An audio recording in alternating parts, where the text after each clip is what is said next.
ക്രിസ്തു യേശുവിൻ്റെ പരിശുദ്ധ നാമത്തിന് മഹത്വമുണ്ടാകുമാറാകട്ടെ. ഇന്ന് ദൈവത്തിൻ്റെ വചനത്തിൽ നിന്ന് ഒരു ഭാഗം ചിന്തിക്കാം. 1 പത്രോസിൻ്റെ ലേഖനം 2-ാം അധ്യായത്തിൻ്റെ 9-ാം വാക്യത്തിൽ, നിങ്ങളോ അന്ധകാരത്തിൽ നിന്ന് തൻ്റെ അത്ഭുത പ്രകാശത്തിലേക്ക് നിങ്ങളെ വിളിച്ചവൻ്റെ സൽഗുണങ്ങളെ ഘോഷിപ്പാൻ തക്കവണ്ണം തിരഞ്ഞെടുക്കപ്പെട്ട ഒരു ജാതിയും രാജകീയ പുരോഹിത വർഗവും വിശുദ്ധ വംശവും സ്വന്തം ജനവുമാവുന്നു. ദൈവത്തിൻ്റെ തിരുനാമത്തിന് മഹത്വം ഉണ്ടാകുമാറാകട്ടെ.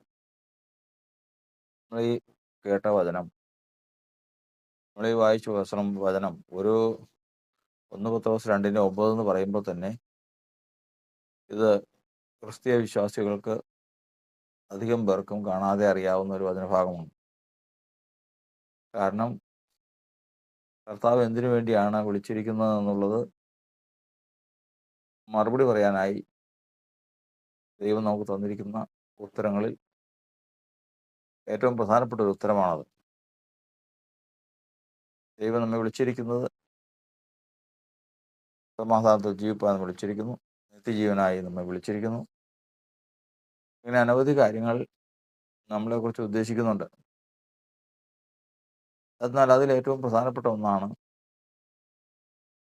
കർത്താവിനെ സാക്ഷീകരിക്കുക, കർത്താവിനെ കീർത്തിക്കുക എന്നുള്ളത്. ഏത് കർത്താവ്? നാം അന്ധകാരത്തിലായിരുന്നു. എല്ലാ മനുഷ്യരും അന്ധകാരത്തിലായിരുന്നു. ക്രിസ്തുയേശുവിനെ അറിയാത്ത എല്ലാ മനുഷ്യരും ഇപ്പോഴും അന്ധകാരത്തിലാണ്. ആ അന്ധകാരത്തിൽ നിന്ന് അത്ഭുത പ്രകാശത്തിലേക്ക് വിളിച്ചു ചേർത്തവനാണ്. ഇവിടെയാണ് ഒരു മനുഷ്യ ജീവിതത്തിൻ്റെ ഏറ്റവും സുപ്രധാനമായ ഒരു ഭാഗം. നാം ഈ ലോകത്തിൽ ജീവിച്ചിരിക്കുമ്പോൾ നാം അന്ധകാരത്തിലായിരുന്നു എന്ന് പറഞ്ഞാൽ അത് അപ്പാടെ തന്നെ നമ്മളങ്ങ് സമ്മതിക്കുന്നതിന് മുമ്പ് അതിലെന്തെങ്കിലും യുക്തിയുണ്ടോ, അല്ലെങ്കിൽ അതിൻ്റെ അർത്ഥം എന്താണ് എന്നൊക്കെ അറിഞ്ഞിട്ട് വേണം അത് സമ്മതിക്കാനായിട്ട്. ഇല്ല എങ്കിൽ എന്തെങ്കിലും പറഞ്ഞു, എന്തെങ്കിലും കേട്ടു, എന്തെങ്കിലും സമ്മതിച്ചു, അങ്ങനെ അന്ധതയിൽ മുൻപോട്ട് പോകുന്ന ഒരു ക്രിസ്ത്യ ജീവിതമായി തീരും. അങ്ങനെ ദൈവം ആഗ്രഹിക്കുന്നില്ല. നീ പഠിച്ചും നിശ്ചയം പ്രാപിച്ചും ഇരിക്കുന്നതിൽ ഉറച്ചു നിൽക്കാനാണ്. ബാല്യം മുതൽ കർത്താവിൻ്റെ അടുക്കൽ വന്നാൽ ബാല്യം മുതൽ കർത്താവ് പഠിപ്പിക്കുകയാണ്. അങ്ങനെ പഠിച്ചും നിശ്ചയം പ്രാപിച്ചിരിക്കുന്ന കാര്യങ്ങളുണ്ട്. എന്നിട്ട് വേണം ഉറച്ചു നിൽക്കാൻ. തെറ്റായ കാര്യങ്ങളിൽ ഉറച്ചു നിൽക്കാൻ പാടില്ല. അപ്പോൾ ഇവിടെ നമുക്ക് ചിന്ത എന്ന് പറയുന്നത്, നാം ഇരുട്ടിലായിരുന്നു. അവിടെ നമുക്ക് ചിന്തിക്കാം. നാം അന്ധകാരത്തിലായിരുന്നു എന്ന് പറയുമ്പോൾ എവിടെയായിരുന്നു നമ്മുടെ അന്ധകാരം? നമ്മുടെ സാധാരണ ജീവിതത്തിൽ ഈ ലോകത്തിൽ നമ്മൾ പ്രഭാതത്തിൽ എഴുന്നേൽക്കുന്നു, വെളിച്ചം ഭൂമിയിൽ പടരുന്നു, നാം നമ്മുടെ ജീവിതം ആരംഭിക്കുന്നു, നമ്മുടെ പകൽ ജീവിതം ആരംഭിക്കുന്നു. രാത്രി ആകുന്നവരെയും നമ്മൾ ഓരോ തൊഴിലുകളിലും ഓരോ കാര്യങ്ങളിൽ ഏർപ്പെട്ട് നടന്നതിന് ശേഷം രാത്രിയാകുമ്പോൾ തിരികെ വന്ന് ഉറക്കത്തിലേക്കും വിശ്രമത്തിലേക്കും നീങ്ങുന്നു.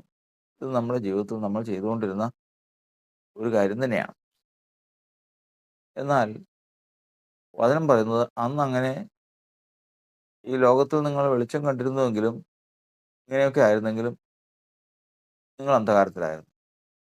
എവിടെയാണ് അന്ധകാരം? അന്ധകാരം എന്ന് പറഞ്ഞാൽ അതിൻ്റെ അർത്ഥം വെളിച്ചമില്ലാത്ത ഒരു കാലഘട്ടം, അല്ലെങ്കിൽ വെളിച്ചമില്ലാത്ത സ്ഥലം, അല്ലെങ്കിൽ ഇല്ലാത്ത അനുഭവം എന്നിങ്ങനെ വിവിധമായിട്ടുള്ള അർത്ഥങ്ങളും അനുഭവങ്ങളും അന്ധകാരം എന്ന് പറഞ്ഞാലുണ്ട്. ആ അന്ധകാരം വെളിച്ചമില്ലാതിരുന്ന കാലം, വെളിച്ചം കാണാതിരുന്നൊരു കാലം, എല്ലാം ഇരുട്ടായി കണ്ടിരുന്നൊരു കാലം, ഇരുട്ടായിരുന്നൊരു കാലം എന്ന് നമ്മൾ പഠിക്കുമ്പോൾ മനുഷ്യന് വെളിച്ചമുള്ളിലേക്ക് പ്രവേശിക്കാൻ ഏതെല്ലാം വഴിയുണ്ട്? അത് വചനപ്രകാരം നമ്മൾ പഠിക്കണം. ഒന്ന്, ഈ ലോകത്തിൻ്റെ വെളിച്ചമുണ്ട്. 2, ദൈവത്തിൻ്റെ വചനം ഉരുളുതിരിക്കുമ്പോഴുണ്ടാകുന്ന പ്രകാശമുണ്ട്. മറ്റൊന്ന്, ജ്ഞാനം പ്രകാശമായിട്ട് വരും. ഇങ്ങനെ വെളിച്ചം പലതരത്തിലുണ്ട്. വെളിച്ചം പലതരത്തിലുണ്ടെങ്കിൽ കണ്ണും പലതരത്തിൽ കാണണം. കണ്ണ് എത്ര വിധമുണ്ട്? വേദപുസ്തകത്തിൽ കണ്ണിനെക്കുറിച്ച് പഠിപ്പിക്കുന്നത്, ഒന്ന് നഗ്നനേത്രം, മാംസനേത്രം. നമ്മുടെ ശരീരത്തിൽ പഞ്ചേന്ദ്രിയങ്ങളിൽ ഒന്നായ നമ്മുടെ കണ്ണുകൾ, അത് പഞ്ചഭൂതങ്ങളിൽ നിന്ന് സൃഷ്ടിക്കപ്പെട്ടിട്ടുള്ളതും അത് ഈ ലോകത്ത് നിന്ന് വെളിച്ചത്തെ അകത്തേക്ക് പ്രവേശിപ്പിക്കാനായി, വെളിച്ചത്തെ പ്രാപിക്കാനായി വെച്ചിട്ടുള്ള ഒരു ഇന്ദ്രിയവുമാകുന്നു. മറ്റൊന്ന്, ജ്ഞാനിക്ക് തലയിൽ കണ്ണുണ്ട്. ജ്ഞാനം അല്ലെങ്കിൽ അറിവ്, അത് അവൻ്റെ കണ്ണ് തലയിലാണ്, അതായത് ബുദ്ധിയിലാണ് അവൻ്റെ കണ്ണ്. ജ്ഞാനിക്ക് തലയിൽ കണ്ണുണ്ട്. അവന് അറിവ് പ്രാപിക്കുന്നതാണ് അവൻ്റെ ബുദ്ധിക്ക് വെളിച്ചമായി തീരുന്നത്. അറിവ് വെളിച്ചമാണ്. അറിവില്ലാത്തത് അന്ധകാരമാണ്. അറിവില്ലായ്മ അന്ധകാരം തന്നെയാണ്. അപ്പോൾ രണ്ടാമത്തെ കണ്ണായി. അപ്പോൾ ഒന്ന് ലോകത്തിൻ്റെ വെളിച്ചം, ഒന്ന് അജ്ഞത അല്ലെങ്കിൽ ജ്ഞാനം. അപ്പോൾ ജ്ഞാനം വെളിച്ചമാണ്, അതുപോലെ ലോകത്തിൻ്റെ വെളിച്ചം വെളിച്ചമാണ്. ലോകത്തിൻ്റെ വെളിച്ചം പ്രവേശിക്കാൻ നഗ്നനേത്രങ്ങളും, ജ്ഞാനം പ്രവേശിപ്പിക്കാൻ ബുദ്ധിയും. മൂന്നാമതൊരു ഉണ്ട്, നിങ്ങൾക്ക് പ്രകാശനം ലഭിച്ച ശേഷം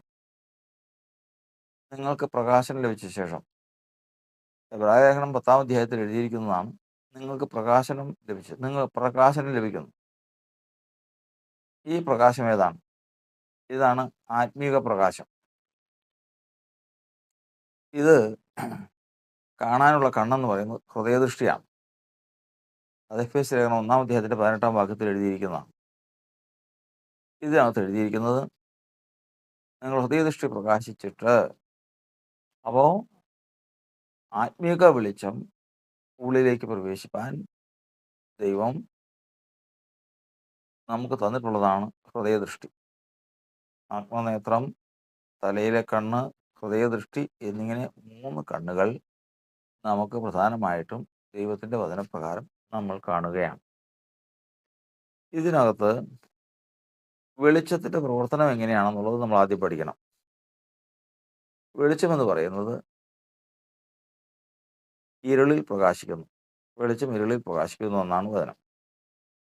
ഈ വെളിച്ചം മാത്രമായിട്ട് ഒരാൾ കാണുമോ? ഇല്ല.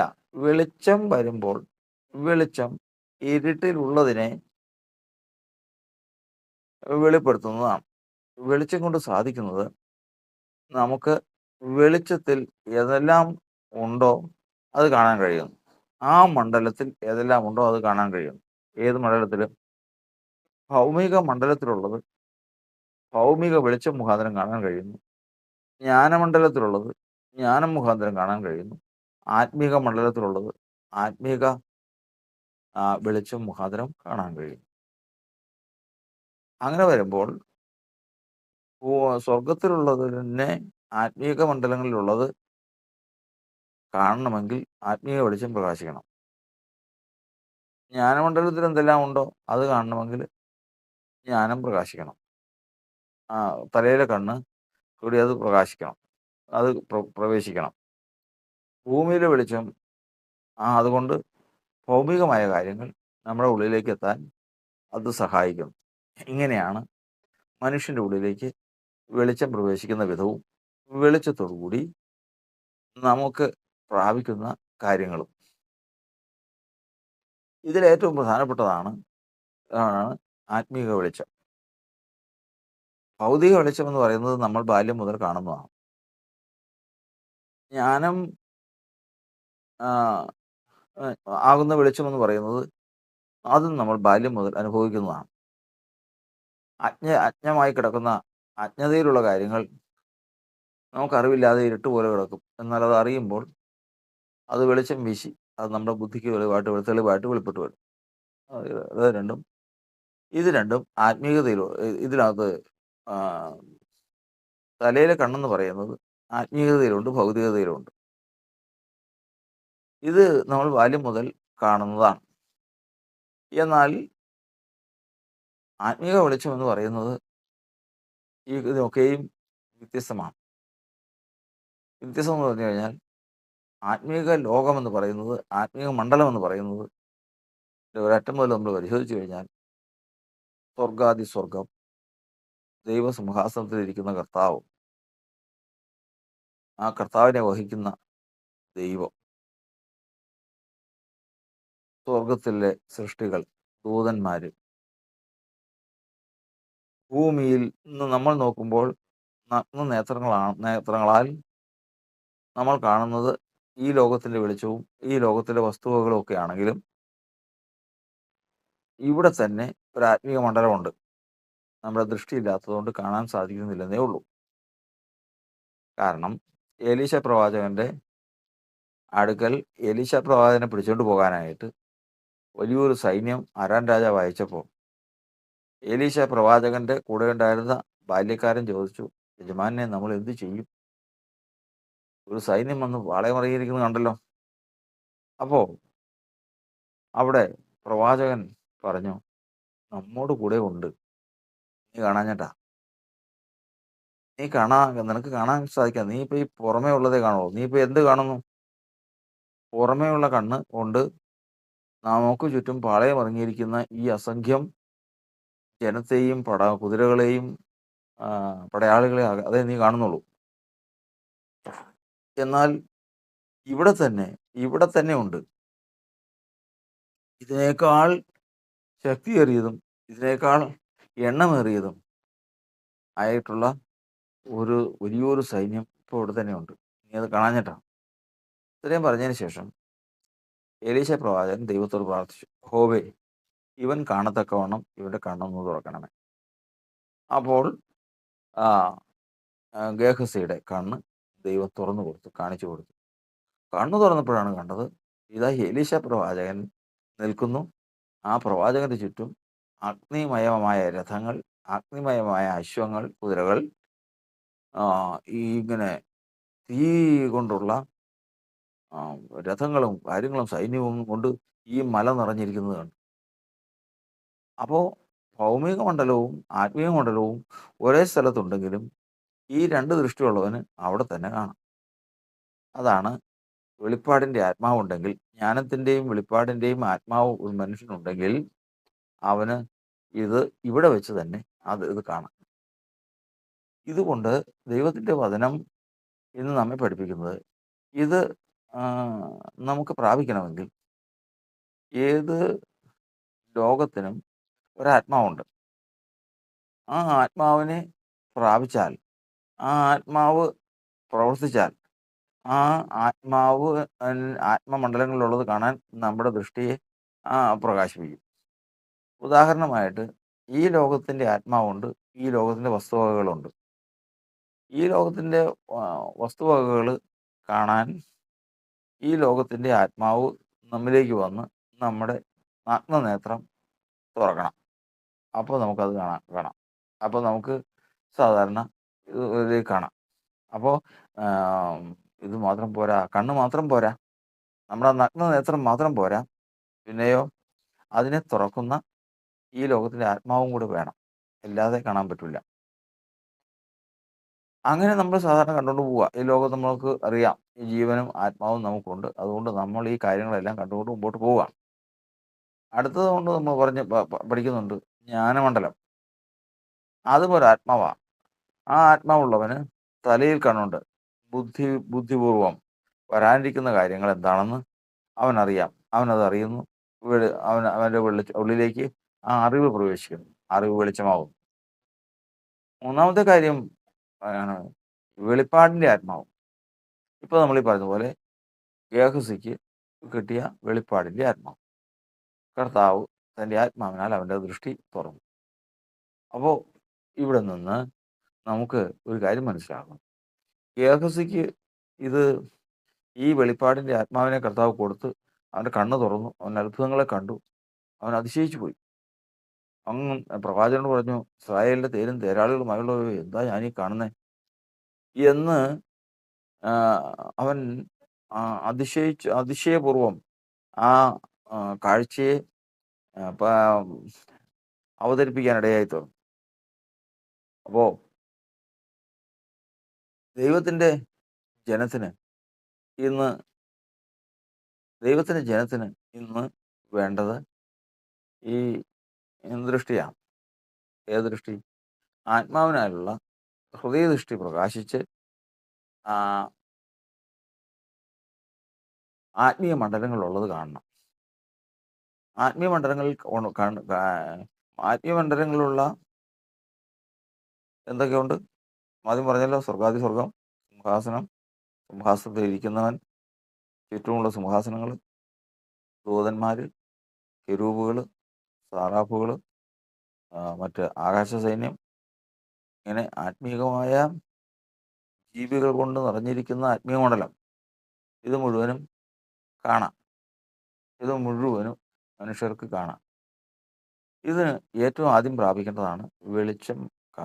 ഹൃദയദൃഷ്ടി പ്രകാശിക്കണം. ഹൃദയദൃഷ്ടി പ്രകാശിക്കണമെന്ന് പറഞ്ഞാൽ എന്താണ് ഹൃദയദൃഷ്ടി പ്രകാശിക്കാൻ ചെയ്യേണ്ടത്? ഇവിടെയാണ് അത് നമ്മൾ ചിന്തിക്കേണ്ടത്. ഗേഹസിക്ക് കർത്താവ് അവൻ്റെ കണ്ണ് തുറന്ന് ഈ മണ്ഡലം ഒന്ന് കാണിച്ചു കൊടുക്കാൻ ഇടയായി തീർന്നു. ആ മണ്ഡലം കാണിച്ചു കൊടുക്കാനായിട്ട് തൻ്റെ ആത്മാവിനെ അയച്ചു. അപ്പോൾ ആത്മാവ് വന്നു, ആ ദർശനം കണ്ടു. ആത്മാവ് പോയപ്പോൾ അത് തീർന്നു.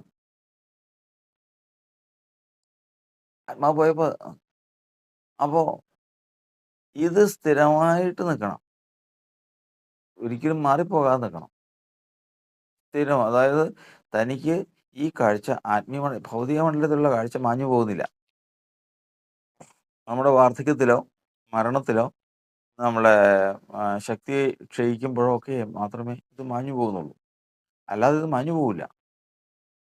ഇതുപോലെ തന്നെ ഈ ആത്മീക മണ്ഡലത്തിലുള്ളത് സ്വർഗം, ദൂതന്മാർ, കർത്താവ്, ഇങ്ങനെയൊക്കെയുള്ളതൊക്കെ കണ്ടു കഴിഞ്ഞാൽ പത്മോസ് ദ്വീപിൽ വെച്ച് യോഹന്നാൻ അപ്പോസ്തലൻ കർത്താവിനെ കണ്ട് അവിടെ കണ്ട കാര്യങ്ങൾ എന്തൊക്കെയാ?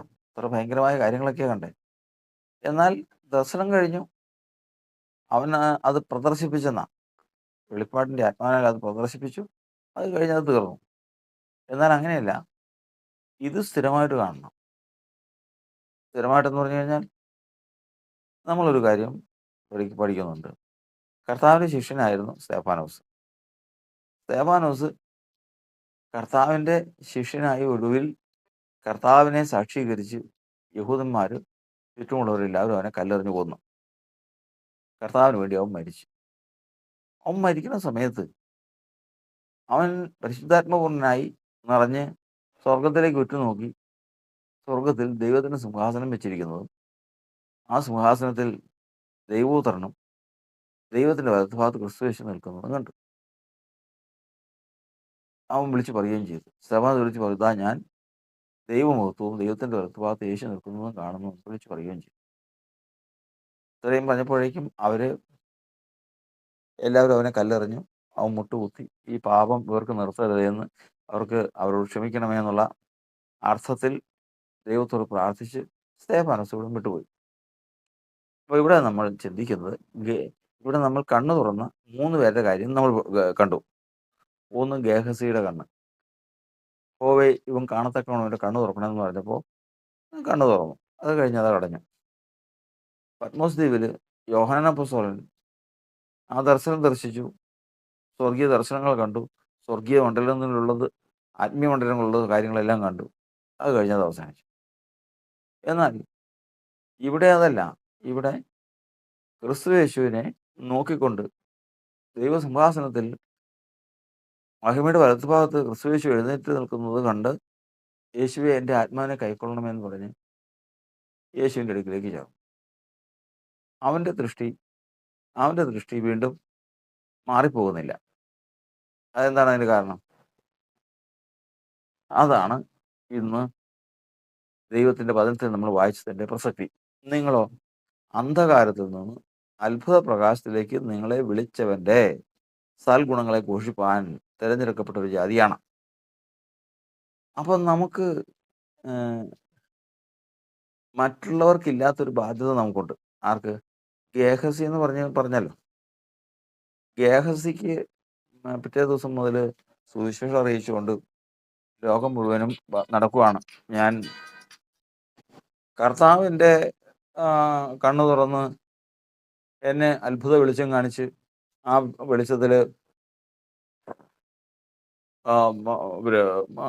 അഗ്നിരഥങ്ങൾ, അഗ്നി അശ്വങ്ങൾ, അങ്ങനെ വലിയൊരു ദൈവിക സൈന്യത്തെ ഞാൻ കണ്ടു, ആത്മീയമണ്ഡല വെളിച്ചം കണ്ടു എന്ന് അടുത്ത ദിവസം മുതൽ സുവിശേഷം പറഞ്ഞുകൊണ്ട് നടക്കാൻ ഗേഹസിയോട് കൽപ്പിച്ചിട്ടില്ല. ഗേഹസിക്ക് അതിന് ബാധ്യതയില്ല. കാരണം ദൈവം തൻ്റെ ആത്മാവിനാൽ തൽക്കാലത്തേക്ക് ഒരു അത്ഭുതം കാണേണ്ടതിന് വേണ്ടി ഗേഹസിയുടെ കണ്ണ് തുറന്നു. അത് കഴിഞ്ഞ് ആ ഗേഹസി ആ ദൈവത്തിൻ്റെ അത്ഭുത പ്രവൃത്തി കണ്ടു കഴിഞ്ഞു. അത് മനസ്സിലാക്കി ആ ആത്മാവ് അവനങ്ങ് വിട്ടുമാറി. അതോടുകൂടി അതും തീർന്നു. എന്നാൽ നമ്മൾ ഇതിനെക്കുറിച്ച് ബലിയാമിനെ കുറിച്ച് നമ്മൾ പഠിക്കുന്നുണ്ട്. ബലിയാമും ഇതുപോലെ ഒരു പ്രവാചകനാണ്. ഇതുപോലെ അത്ഭുതങ്ങളും അടയാളങ്ങളും ഒക്കെ ചെയ്യുന്നയാളാണ്. ആത്മീയ മണ്ഡലങ്ങളിൽ വെളിച്ചം കണ്ടയാളാണ്. അത് ശുശ്രൂഷയുടെ ആത്മാവാണ്. ദൈവത്തിൻ്റെ ആത്മാവ് തന്നെ ശുശ്രൂഷയ്ക്കായിട്ട് കൊടുത്തതാണ്. ഗേഹസിക്ക് കൊടുത്തത് അവൻ്റെ കണ്ണ് ഒന്ന് തുറന്ന് തൽക്കാലത്തേക്ക് കാണാൻ. അവിടെ ബലിയാമിന് കൊടുത്തത് ശുശ്രൂഷ. ഈ ലോകത്തിൽ ആയിരിക്കുമ്പോൾ ശുശ്രൂഷ ചെയ്യാനുള്ള ആത്മാവിനെ കൊടുത്തു. അതായത് മറ്റുള്ളവർക്ക് വേണ്ടി പ്രാർത്ഥിക്കാൻ, മറ്റുള്ളവരോട് സുവിശേഷം, മറ്റുള്ളവരോട് പ്രവചനം അറിയിക്കാൻ, ദൂതറിയിക്കാൻ, അങ്ങനെയുള്ള കാര്യങ്ങൾക്കൊക്കെ വേണ്ടിയിട്ട് കൊടുത്തതാണ് ആ ആത്മാവ്. അതും മാറിപ്പോവും. ശുശ്രൂഷയുടെ ആത്മാവും മാറിപ്പോവും. അതോടുകൂടി ബലിയാമിൻ്റെ കാഴ്ചയും തോറും. എന്നാൽ ഇവിടെ നമ്മൾ കാണുന്നത് നമുക്കങ്ങനെയല്ല. നമുക്ക് ബാധ്യതയുണ്ട്. എന്താണ് ആ ബാധ്യത? നമ്മൾ അന്ധകാരത്തിലായിരുന്നു. അതെ, ഗേഹസി അന്ധകാരത്തിലായിരുന്നു, ബലിയാം അന്ധകാരത്തിലായിരുന്നു, എല്ലാവരും അന്ധകാരത്തിലായിരുന്നു. അത്ഭുത പ്രകാശത്തിലേക്ക് വിളിച്ചു. അവിടെയാണ് പ്രശ്നം. അന്ധകാരത്തിൽ നിന്ന് അത്ഭുത പ്രകാശത്തിലേക്ക് നമ്മെ വിളിച്ചതാണ്. അങ്ങനെ അവർ ചെയ്തിട്ടുണ്ടോ? അങ്ങനെ വിളിച്ചിട്ടില്ല. വെളിച്ചം കാണിച്ചു എന്നുള്ളത് ശരിയാണ്, വിളിച്ചിട്ടില്ല. അത്ഭുത പ്രകാശത്തിലേക്ക് വിളിച്ചിട്ടില്ല. ആ വിളി അവർക്ക് ലഭിച്ചിട്ടില്ല. അങ്ങനെ വിളിച്ചവർക്കുള്ള പ്രത്യേകത എന്താണ്? അവർക്ക് വെളിച്ചം കാണാൻ കഴിയുന്നു. അന്ധകാരത്തിൽ നിന്ന് അവർ അത്ഭുത പ്രകാശത്തിലേക്ക് കടന്നു. ഇനി അവർ അന്ധകാരത്തിലേക്ക് തിരിച്ചു പോകണ്ട. പിന്നെയോ ആയുഷ്കാലം മുഴുവനും വെളിച്ചത്തിൽ ജീവിച്ചാൽ മതി. അത് കഴിഞ്ഞോ നിത്യതയിൽ അവർ വെളിച്ചത്തിലേക്ക് പ്രവേശിക്കും. അപ്പോൾ നമുക്ക് കിട്ടിയ വെളിച്ചം നിന്നു പോകുന്നതല്ല, നഷ്ടപ്പെട്ടു പോകുന്നതല്ല. സൂക്ഷിച്ചാൽ, യേശു പറഞ്ഞു, നിങ്ങളിലുള്ള വെളിച്ചം ഇരുളാകാതിരിക്കാൻ സൂക്ഷിച്ചു കൊള്ളുവീൻ. നിങ്ങളിലുള്ള വെളിച്ചം ഇരുട്ടായാൽ ആ ഇരുട്ട് എത്ര അധികം, എത്ര വലുത്. സൂക്ഷിക്കണം. ഇതാണ് നമ്മെ സംബന്ധിച്ചുള്ള പ്രശ്നം. അപ്പോൾ ഗേഹസിക്ക് അങ്ങനെയില്ല. ഗേഹസി അന്ധകാരത്തിലാണ്.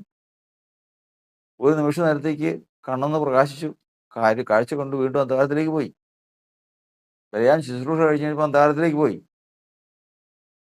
എലീശ പ്രവാചകൻ വിശ്വാസത്താൽ യാഗം കഴിച്ച് നിയമം ചെയ്ത് പാതാളത്തിലേക്ക് പോയി. ഭാവിയിലുള്ള വരാൻ പോകുന്ന പ്രകാശത്തെ ആ, വിശ്വാസത്താൽ കണ്ടുകൊണ്ട് ദൈവം ശില്പിയായി നിർമ്മിച്ചതും അടിസ്ഥാനങ്ങളുള്ള പട്ടണത്തെ വിശ്വാസത്താൽ കണ്ടുകൊണ്ട് ഇവിടുന്ന് പോയി. എന്നാൽ എലീശ പ്രവാചകന് പോലും ഇല്ലാത്ത ഉത്തരവാദിത്വം നമുക്കെങ്ങനെ വന്നു എന്നുള്ളത് ചോദ്യത്തിന് മറുപടിയാണ്. അന്ധകാരമായിരുന്നു, അത്ഭുത പ്രകാശത്തിലേക്ക് നമ്മെ വിളിച്ചു. ആ വിളി കേട്ട് നമ്മൾ വന്നു. ആ വിളിയെ അനുസരിച്ചു. അതോടുകൂടി നമുക്ക് ഒരിക്കലും അന്ധകാരത്തിലേക്ക്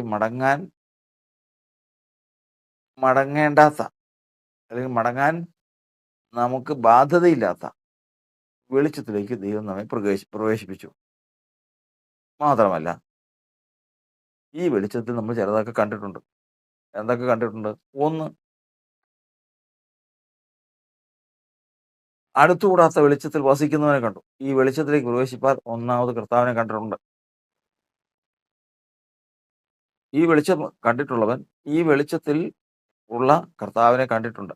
നമ്മൾ വ്യക്തിപരമായിട്ട് നമ്മുടെ ബുദ്ധിക്ക് അത് വെളിപ്പെട്ട് വന്നിട്ടില്ലെങ്കിലും രക്ഷിക്കപ്പെട്ടവനാണോ കണ്ടിട്ടുണ്ട്. വെളിച്ചം കണ്ടവനാണെങ്കിൽ കർത്താവിനെ കണ്ടിട്ടുണ്ട്. രണ്ടാമത്, വിശുദ്ധന്മാർക്ക് വെളിച്ചത്തിലുള്ള അവകാശം പ്രാപിക്കാൻ ആണ് വിളിച്ചിരിക്കുന്നത്. ആ അവകാശം കണ്ടിട്ടുണ്ട്. ഏത് അവകാശം? വിശുദ്ധന്മാർക്ക്, കൊലോസ്യ ലേഖനം 1-ാം അധ്യായത്തിന്റെ 12 മുതലുള്ള വാക്യങ്ങൾ വായിക്കുമ്പോൾ, വിശുദ്ധന്മാർക്ക് വെളിച്ചത്തിലുള്ള അവകാശത്തിനായി നമ്മെ പ്രാപ്തരാക്കി. അപ്പോൾ വെളിച്ചത്തിൽ നമ്മൾ കണ്ടിട്ടുണ്ട്. എന്തൊക്കെയുണ്ട്? വെളിച്ചത്തിലുള്ള അവകാശം. 3, ദൈവം തന്നെ സ്നേഹിക്കുന്നവർക്ക് ഒരുക്കിയിട്ടുള്ളത് കണ്ണ് കണ്ടിട്ടില്ല, ചെവി കേട്ടിട്ടില്ല, ആരുടെയും ഹൃദയത്തിൽ തോന്നിയിട്ടുമില്ല. നമുക്കോ ദൈവവും തൻ്റെ ആത്മാവിനാൽ വെളിപ്പെടുത്തിയിരിക്കുന്നു. ദൈവത്തെ സ്നേഹിക്കുന്നവർക്ക് ദൈവം വലിയൊരു സമ്മാനം ഒരുക്കിയിട്ടുണ്ട്. ആ സമ്മാനം പ്രാപിക്കാൻ വേറെ ഒരു യോഗ്യതയില്ല. ഈ ഒരൊറ്റ യോഗ്യതയേ ഉള്ളൂ. ദൈവത്തെ സ്നേഹിച്ചെന്ന് സാക്ഷ്യം പ്രാപിച്ചാൽ മതി. ദൈവത്തെ സ്നേഹിച്ചെന്ന് സാക്ഷ്യം പ്രാപിക്കുന്നത് എങ്ങനെയാണ്? ദൈവത്തെ സ്നേഹിക്കുന്നവൻ ദൈവത്തിൻ്റെ വചനം അനുസരിക്കും. ദൈവത്തിൻ്റെ വചനം അനുസരിച്ചവൻ ദൈവത്തെ സ്നേഹിക്കുന്നവനാണ്. അങ്ങനെ സാക്ഷ്യം പ്രാപിച്ചത്. അതുകൊണ്ടാണ് അബ്രഹാം ആ സാക്ഷ്യം പ്രാപിച്ചത്. അപ്പോൾ ദൈവത്തെ സ്നേഹിക്കുന്നുവെന്ന് തെളിയിച്ചാൽ മതി. ഇങ്ങനെ ദൈവത്തെ സ്നേഹിക്കുന്നവർക്ക് ദൈവം ഒരുക്കിയിട്ടുള്ളത് എന്താണ് ഒരുക്കിയിരിക്കുന്നത്? ദൈവത്തെ സ്നേഹിക്കുന്നവർക്ക് ദൈവം ഒരുക്കിയിട്ടുള്ള വലിയ സമ്മാനം എന്നതാണ്? എന്താ? എബ്രായ ലേഖനം 11-ാം അധ്യായം എഴുതിയിരിക്കുന്ന പ്രകാരമാണ്, അവൻ അവർക്കായി ഒരു നഗരം ഒരുക്കിയിരിക്കുന്നുവല്ലോ. ദൈവം തന്നെ സ്നേഹിക്കുന്നവർക്ക് വേണ്ടി ഒരുക്കിയിരിക്കുന്നത് എന്താണ്? ഒരു പട്ടണമാണ്. പട്ടണം എന്ന് പറഞ്ഞാൽ നഗരം. ഏത് നഗരം? യെരൂശലേം എന്ന് പറഞ്ഞാൽ ഈർശാലേം. ഈർ എന്ന് പറഞ്ഞു കഴിഞ്ഞാൽ പട്ടണം, ശാലേം എന്ന് പറഞ്ഞാൽ സമാധാനം. സമാധാനത്തിൻ്റെ പട്ടണം. അത് എവിടെയുള്ളത്? സ്വർഗീയ യെരൂശലേം. യെരൂശലേം എന്ന് പറയുന്ന ഒരു പട്ടണം ഭൂമിയിലുണ്ട്. ആ പട്ടണത്തിൻ്റെ കാര്യമല്ല, അത് സ്വർഗീയ യെരൂശലേമിൻ്റെ നിഴലാണ്. സ്വർഗീയ യെരൂശലേമിൻ്റെ നിഴലാണ്. യഥാർത്ഥത്തിൽ ദൈവത്തിൻ്റെ പട്ടണമായ യെരൂശലേം എന്ന് പറയുന്നത് സ്വർഗത്തിലാണ്. ആ സ്വർഗീയ പട്ടണത്തിൻ്റെ നിഴലാണിത്, ഇന്ന് ഭൂമിയിൽ കാണുന്ന പട്ടണം. അപ്പോൾ സ്വർഗത്തിലുള്ള പട്ടണം എന്ന് പറയുന്നത് എങ്ങനെയാണ്? തമ്മിലിണക്കിയ നഗരമായി പണിതിരിക്കുന്ന യെരൂശലേം. ഇണക്കിയ നഗരം. തമ്മിലിണക്കിയ എന്ന് പറഞ്ഞാൽ എന്താ? സങ്കീർത്തനത്തിൽ എഴുതിയിരിക്കുന്നു തമ്മിലിണക്കിയ നഗരമായി പണിതിരിക്കുന്നു. തമ്മിൽ ഇണക്കിയ നഗരം ഒന്നിൽ കൂടുതലുണ്ട്. അതെന്തോ ഒന്നുകൂടെ ഉണ്ട്. ഉള്ളത് മറ്റൊന്നുമല്ല. ഈ യെരൂശലേം നഗരം 12,000 സ്താദിയോൺ നീളവും 12,000 സ്താദിയോൺ വീതിയും അത്ര തന്നെ ഉയരവുമുള്ളതാണ്. നമ്മൾ ഒരു പട്ടണത്തിലേക്ക് ചെന്ന് കഴിഞ്ഞാൽ അത് എന്തോരം ഉണ്ടെന്ന് ചോദിച്ചു കഴിഞ്ഞാൽ അതിന് നീളം എത്ര, വീതി എത്ര? ഡൽഹി പട്ടണത്തിലേക്കൊക്കെ പ്രവേശിക്കുന്നതിന് മുമ്പ് അവിടെ എഴുതി വെച്ചിട്ടുണ്ട്, ഇന്ന പട്ടണം, ഡൽഹി ക്യാപിറ്റൽ സിറ്റി, ഇത്ര ചതുരശ്ര കിലോമീറ്റർ ആണ് ഇതിൻ്റെ വിസ്തീർണം, ഇതിൻ്റെ ജനസംഖ്യ ഇത്ര, ഇങ്ങനെയുള്ള കാര്യങ്ങളൊക്കെ എഴുതി വെച്ചിട്ടുണ്ട്. ഇതുപോലെ ഒരു പട്ടണം ആണ്, ഇതുപോലത്തെ സ്വർഗീയ പട്ടണമുണ്ട്. ആ പട്ടണമാണ് സ്വർഗീയ യെരൂശലേം. അതിൻ്റെ നീളവും വീതിയും ഉയരവും സമമാണ്. 12,000 സ്താദിയോൺ എന്നാണ് ലാറ്റിൻ കണക്ക്. അത് ട്രാൻസ്ലേഷനിൽ പറഞ്ഞിരിക്കുന്നത് 1200 നാഴിക, 1200 മൈല്. 1200 നാഴിക എന്ന് പറയുമ്പോൾ ഏകദേശം നമുക്ക് നോക്കുക 2500 കിലോമീറ്റർ. കിലോമീറ്റർ കണക്കനുസരിച്ച് വരുമ്പോൾ 2500 കിലോമീറ്റർ വരും. എയർവേയിൽ നോക്കുമ്പോൾ ഇവിടുന്ന് ഏകദേശം ഡൽഹിക്കുള്ള ദൂരം അത്രയുമാണ് ഇതിൻ്റെ നീളം. അത്രയും തന്നെ അതിൻ്റെ വീതിയുണ്ട്, അത്രയും തന്നെ അതിൻ്റെ ഉയരമുണ്ട്. ഈ നഗരം സമചതുരമായിട്ട് കിടക്കുക. ഈ നഗരത്തിൻ്റെ നടുക്കൊരു പർവ്വതമുണ്ട്, അതാണ് സിയോൻ പർവ്വതം. ആ പർവ്വതവും യെരൂശലേം നഗരവുമായിട്ട് ഇണക്കി പണിതിരിക്കുക. യഥാർത്ഥത്തിൽ അതിനെക്കുറിച്ച് പല അഭിപ്രായങ്ങളും പല നിരൂപണങ്ങളും പല വീക്ഷണങ്ങളുമുണ്ട്. എന്തെന്നാൽ ഈ നഗരം എന്ന് പറയുന്നത് ഇത് ഈ ഇത്രയും വിസ്താരമുള്ള യെരൂശലേം പട്ടണത്തിന് നടുക്ക് കുറച്ച് ഭാഗത്ത് മാത്രമുള്ള ഒരു പർവ്വതം മാത്രമാണ് ഈ സിയോൻ പർവ്വതം എന്ന് പറയുന്നവരുണ്ട്. എന്നാൽ അങ്ങനെയല്ല, ഈ പട്ടണം ഒരു പർവ്വതമാണ്. യെരൂശലേം എന്ന് പറയുന്നത് തന്നെ ഒരു പർവ്വതമാണ്. അത് ഈ സിയോൻ പർവ്വതം എന്ന് പറയുന്നതോടുകൂടി ചേർന്നിരിക്കുന്ന ഒരു പർവ്വതമാണ് എന്ന് പറയുന്നത്. എന്തു ആകട്ടെ, നമുക്ക് ഇത് രണ്ടും ചേർത്തിണക്കി പണിതിരിക്കുന്ന ദൈവത്തെ നമുക്ക് ഗ്രഹിക്കാം. അപ്പോൾ യെരൂശലേമിൽ ഒരു പർവ്വതവും, ഈ പർവ്വതത്തിൻ്റെ മുകളിലാണ്, ഈ പർവ്വതമാണ് സൗന്ദര്യത്തിൻ്റെ പൂർണ്ണതയായ സിയോൻ എന്ന് പറയുന്നത്. എല്ലാ മനുഷ്യരുടെ പ്രാണനും സൗന്ദര്യം അന്വേഷിച്ച് നടക്കുക. എല്ലാവർക്കും വേണ്ടത് അതാണ്. ഈ സുന്ദരനായ ഭർത്താവ്, സുന്ദരിയായ ഭാര്യ, സൗന്ദര്യമുള്ള മക്കള്. എന്തിന്? വാർദ്ധക്യത്തിൽ എത്തിയിരിക്കുന്ന മാതാപിതാക്കളായാലും അവരിലും മക്കൾ നോക്കുന്നത് സൗന്ദര്യം. ഇങ്ങനെ എല്ലാം സൗന്ദര്യമായിരിക്കണം. അപ്പോൾ എല്ലാ മനുഷ്യവംശവും മൊത്തം തിരയുന്നത് ഒരു കാര്യമാണ് സൗന്ദര്യം. എങ്ങും കിട്ടുന്നുമില്ല. എവിടെയെങ്കിലും ഒക്കെ അവർ കണ്ടെത്തിയാൽ തന്നെ അതിനപ്പുറം ന്യൂനത അതിനുണ്ട്. എന്നാൽ പൂർണ്ണതയുള്ള ഒരു സൗന്ദര്യമുള്ള ഒരു സ്ഥലമുണ്ട്. ഇതാണ് ഈ പറയുന്ന സിയോൻ പർവ്വതം. ഈ യെരൂശലേം എന്ന് പറയുന്ന പട്ടണത്തിന് നടുക്ക് നിൽക്കുന്ന സിയോൻ പർവ്വതം. ഈ പർവ്വതത്തിൻ്റെ മുകളിലാണ് ഒരു മന്ദിരമുള്ളത്, ഒരാലയം. ഈ ആലയത്തിൽ അതിവിശുദ്ധ സ്ഥലം എന്ന് പറയുന്ന ഒരു സ്ഥലമുണ്ട്. ഇതാണ് സ്വർഗാദി സ്വർഗമായിട്ട് നമ്മൾ പഠിക്കുന്നത്. ഈ സ്വർഗാദി സ്വർഗത്തിൽ, ഈ അതിവിശുദ്ധ മന്ദിരത്തിൽ ഒരു സിംഹാസനമുണ്ട്.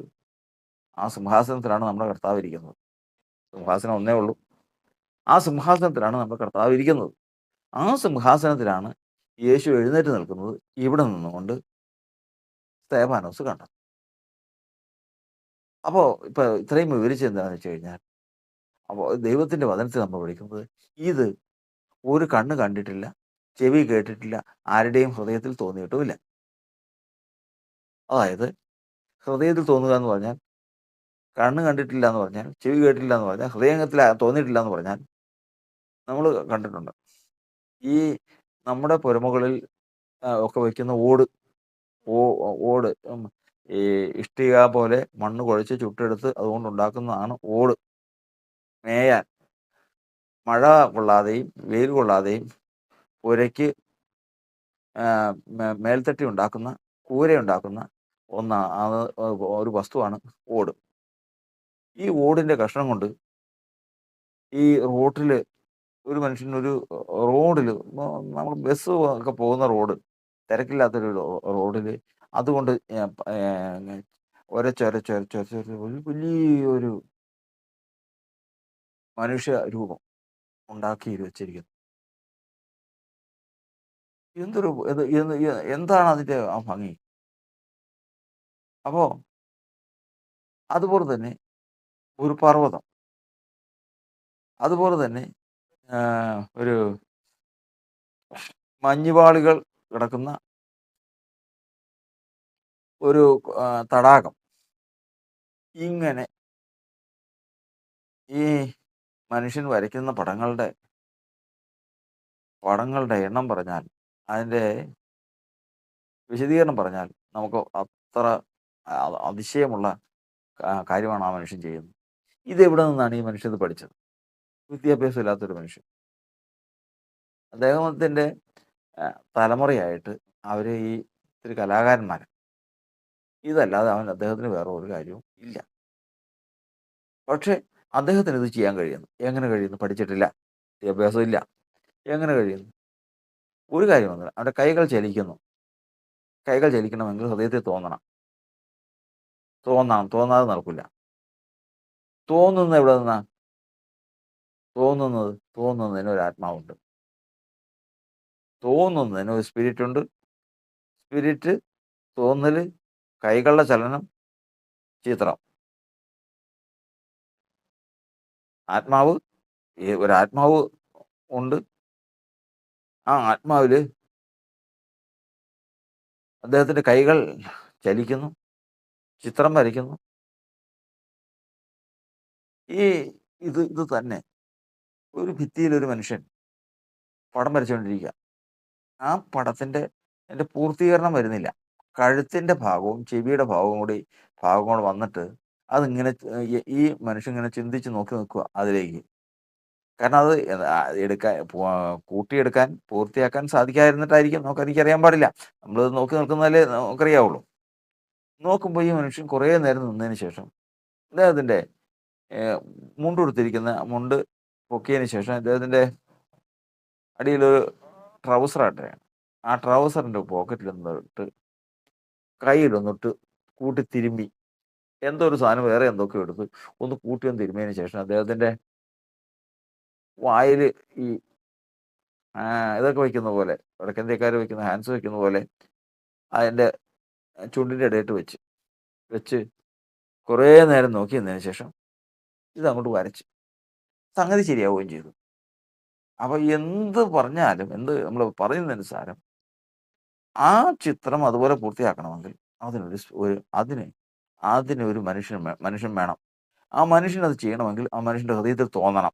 ആ മനുഷ്യൻ്റെ ഹൃദയത്തിൽ അത് തോന്നണമെങ്കിൽ അതിന് ആധാരമായി ഒരു ആത്മാവ് അവനോടുകൂടെ ഉണ്ടായിരിക്കണം. ഇത് തന്നെയാണ് ഒഹോലിയാവ്, ബെസലേൽ എന്ന് പറയുന്ന 2 വ്യക്തികൾക്ക് സാധിച്ച കാര്യം. ബെസലേൽ, ഒഹോലിയാവ് എന്ന് പറഞ്ഞാൽ സാധാരണ ഒരു ഇസ്രായേല്യരാണ്. ആ ഇസ്രായേല്യർ ഈ ഭൂമിയിൽ ദൈവത്തിൻ്റെ മന്ദിരം പണിയാനായിട്ട് മോശ തുടങ്ങിയപ്പോൾ മോശ ഇവരെ വിളിച്ചതിന് ശേഷം അവരോട് ഈ മന്ദിരത്തിൽ വേണ്ട ഉപകരണങ്ങൾ പണിയാനായിട്ട് കൽപ്പന കൊടുത്തു. മന്ദിരത്തിൽ ആലയം പണിക്ക് വേണ്ട കൽപ്പന, ഉപകരണങ്ങൾ പണിയണമെങ്കിൽ അത് അവർക്കറിയാവും. ഉരുളി വേണം, വിളക്ക് വേണം, ചട്ടുകം വേണം, കയ്യിൽ വേണം, മുൾക്കൊളുത്ത് വേണം, പകരുന്ന പാത്രങ്ങൾ വേണം. ഈ പാത്രങ്ങളെല്ലാം നമ്മൾ സാധാരണ ഈ ലോകത്തിൽ ഉപയോഗിക്കുന്ന, ഭവനങ്ങളിൽ അടുക്കളയിൽ ഉപയോഗിക്കുന്ന പാത്രങ്ങൾ പോരാതാനും. അതിന് അതിൻ്റെതായ പാത്രങ്ങൾ വേണം. ഇതിൻ്റെ രൂപം എവിടെയാ? ഇത് ആര് പറഞ്ഞു കൊടുക്കും? ഇത് എന്തോരം വേണം? എൻ്റെ വീട്ടിൽ അമ്മ ഉപയോഗിക്കുന്ന ആ ചട്ടി പോലത്തെ ഒരു ചട്ടി, ആ കലം വാർക്കുന്നത് പോലുള്ള ആ കലം ഒരെണ്ണം. ഇങ്ങനെ ചെയ്താൽ പോരാ. അത് ദൈവത്തിന് മന്ദിരമാവില്ല. ദൈവത്തിൻ്റെ മന്ദിരമാകണമെങ്കിൽ ഇവരുടെ മൂശ വാർക്കണം ആദ്യം. മൂശ വാർക്കെന്ന് പറഞ്ഞാൽ ഏറ്റവും ഒരു അഭിനയമോ അല്ലെങ്കിൽ കൃത്രിമമോ നടക്കാത്തൊരു കാര്യമാണ്. മൂശ വാർക്കുക എന്ന് പറഞ്ഞു കഴിഞ്ഞാൽ അവൻ എത്ര പഠിക്കണം, എത്ര പഠിച്ചാലും അതിനെല്ലാം ഉപരിയായി സ്വയമേ ഒരു കഴിവുണ്ടായിരിക്കണം. കാരണം ഉദ്ദേശിക്കുന്ന പാത്രം അത് അങ്ങനെ തന്നെ വാർത്തെടുക്കാൻ എല്ലാവർക്കും പറ്റും. ഇതിൻ്റെ ഉള്ളിലാണ് ഈ രൂപം വേണ്ടേ. മൂശയുടെ ഉള്ളിലാണ് ഈ പാത്രത്തിൻ്റെ രൂപം വേണ്ടേ. അപ്പോൾ അതുകൊണ്ട് അത് പിടിച്ചുണ്ടാക്കുമ്പോൾ അവൻ്റെ ഹൃദയം അങ്ങനെ, അവൻ്റെ മനസ്സ് അങ്ങനെയുള്ളതായിരിക്കണം. അങ്ങനെ പാത്രങ്ങൾ ചെയ്യാൻ തുടങ്ങി. ഇവൻ ഈ മൂശ ഉണ്ടാക്കി ഇതിനകത്ത് ഇതൊഴിക്കാൻ സമയത്ത് ഇത് ഉണ്ടാക്കിയവൻ അവൻ്റെ ഹൃദയത്തിലെ ആ സങ്കല്പമനുസരിച്ച് ഉണ്ടാക്കി എന്നാണ് വചനം. സങ്കല്പമനുസരിച്ച് ആലയത്തിലെ ഉപകരണങ്ങളെ സങ്കല്പിച്ചുണ്ടാക്കുവാൻ കഴിവുള്ളവര്. അതാണ് ഒഹൊലിയാവും ബെസലേലും. അവർ രണ്ടുപേരും. ഇതിന്റെ ഏറ്റവും മുതിർന്ന സ്ഥാനത്ത് നിന്നിരുന്നവരാണ്. ഇവര് ഇത് സങ്കല്പിക്കുമ്പോൾ ഒരു പാത്രം വേണമല്ലോ. ഉരുളി ഉണ്ടാക്കാൻ പോവാ. ഈ ഉരുളി എങ്ങനെയുള്ളതായിരിക്കണം? എത്ര നീളം വേണം? എത്ര ഉയരം? എത്ര വണ്ണം വേണം? എത്ര വിസ്താരം വേണം? എത്ര ഡയമീറ്റർ വേണം?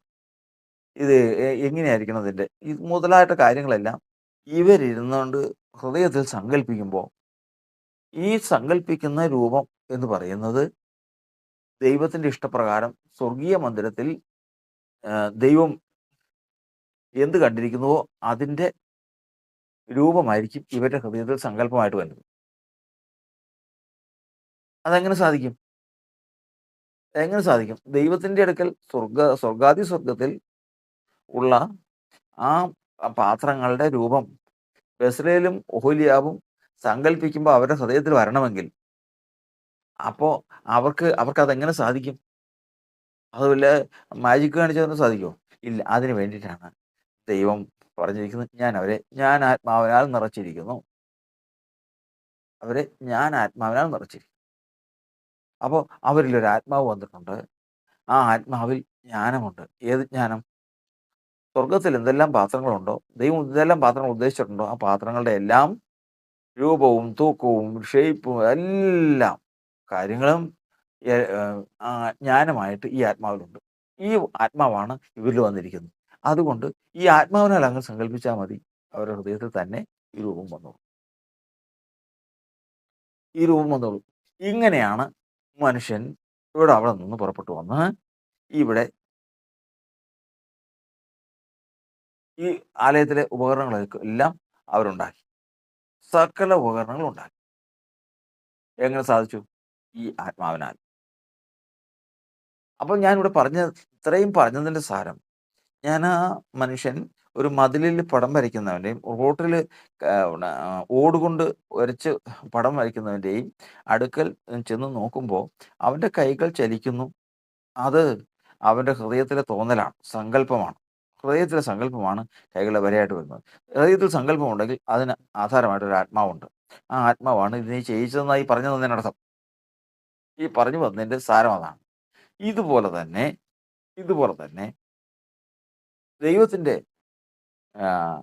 മന്ദിരത്തിൽ ഉപകരണങ്ങൾ ഉണ്ടാക്കുമ്പോൾ അവരുടെ കൈകളിലേക്ക് നോക്കിക്കഴിഞ്ഞാൽ, അവരുടെ പ്രവൃത്തിയിലേക്ക് നോക്കിക്കഴിഞ്ഞാൽ, അവരുടെ ഹൃദയത്തിൽ സങ്കല്പിച്ചിരിക്കുന്നതും തോന്നിയിരിക്കുന്നതുമായ ചില കാര്യങ്ങളാണ് അവരോട് ചെയ്യുന്നതെന്ന് മനസ്സിലാവും. അങ്ങനെ ചെയ്യുന്ന കാര്യങ്ങൾ എങ്ങനെ ചെയ്യുന്നു എന്ന് ചോദിച്ചാൽ അതിനൊരു ആത്മാവ് അവർക്ക് കൊടുത്തിട്ടുണ്ട്. ഈ ആത്മാവാണ് അവരെ കൊണ്ട് ചെയ്യിക്കുന്നത്. ഞാൻ ഇത്രയും പറഞ്ഞതിൻ്റെ സാരം ഒന്നുകൂടി ശ്രദ്ധിക്കണമേ. എന്തെന്നാൽ അപ്പോൾ ഈ വരച്ചിരിക്കുന്നതും ഈ പണിതിരിക്കുന്നതുമായ കാര്യങ്ങളുടെ ജ്ഞാനം ആത്മാവ് അവരിൽ കൊണ്ടുവന്നിട്ടുണ്ട്. അങ്ങനെ ഒരു ആത്മാവ് അവരിലുണ്ട്.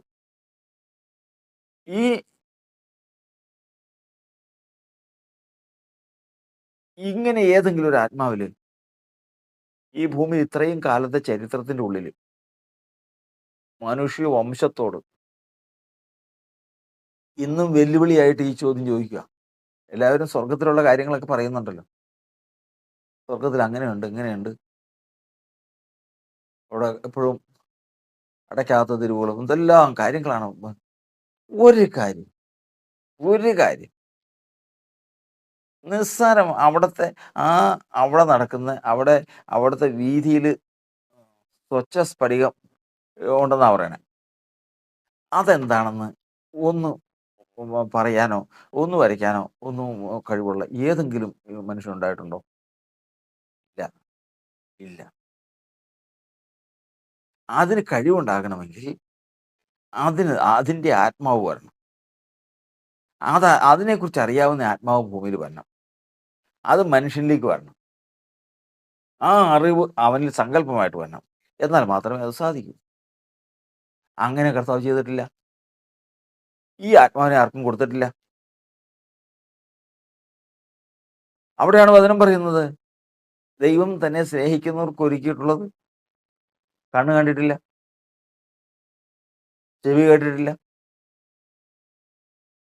ആരുടെ ഹൃദയത്തിൽ തോന്നിയിട്ടുമില്ല, തോന്നില്ല. കണ്ണുകൊണ്ട് കാണണമെങ്കിൽ, ചെവി കൊണ്ട് കേൾക്കണമെങ്കിൽ, ഹൃദയത്തിൽ തോന്നണമെങ്കിൽ ആ ഗേഹസ് കിട്ടിയതുപോലെ ഒരു ആത്മാവ് കിട്ടണം. ഒരാത്മാവ് കിട്ടണം. ആത്മാവ് കിട്ടിക്കഴിഞ്ഞാൽ കാണും, കേൾക്കും, ഹൃദയത്തിൽ തോന്നും, സങ്കല്പിക്കും. ഇതങ്ങനെ കൊടുത്തിട്ടില്ല ദൈവം. എന്നാൽ പുതിയ നിയമസഭയോട് പറയുകയാണ്, നമുക്കും ദൈവം നിന്റെ ആത്മാവിനാൽ ഉൾപ്പെടുത്തിയിരിക്കുന്നു. നമുക്കത് തന്നിട്ടുണ്ട്. നമുക്കത് തന്നിട്ടുണ്ട്. എന്ത്? ദൈവം തന്നെ സ്നേഹിക്കുന്നവർക്ക് ഒരുക്കിയിട്ടുള്ളത് നമുക്ക് ആത്മാവിനാൽ കർത്താവ് നമുക്ക് തന്നിട്ടുണ്ട്. എന്നാൽ നമുക്ക് അതിൻ്റെ പടമൊന്നും വരയ്ക്കാന്ന് പറഞ്ഞാൽ സമ്മതിക്കില്ല. എന്നിട്ട് എന്ത് വരയ്ക്കാത്ത ഇത്രയും നാളായിട്ട്? ആ സ്വർഗീയ യെരൂശലേമിൻ്റെ പടമൊന്ന് ക്ലിയറായിട്ട് വരയ്ക്കാനായിട്ട് ഇത്രയും വിശ്വാസ വീരന്മാർ ഇവിടെ ഉണ്ടായിരുന്നല്ലോ. വിശ്വാസ വീരന്മാർ പലരും ഇതിൽ വിശ്വാസികളിൽ അനേകം പേരും സ്വർഗം കണ്ടിട്ടുള്ളവരാ. കർത്താവുമായിട്ട് ബന്ധപ്പെട്ട് കഴിഞ്ഞപ്പോൾ കർത്താവ് അവരെ ഈ സ്വർഗീയ കാര്യങ്ങൾ, സ്വർഗീയ മണ്ഡലം കാണിച്ചു കൊടുത്തിട്ടുള്ളതാണ്. ഈ യെരൂശലേമും അവിടെയുള്ള സന്തോഷങ്ങളും അവിടെയുള്ള സമാധാനവും, ആ വലിയ പട്ടണം കണ്ടില്ല. എന്നാൽ അതൊന്ന് വരച്ചേ.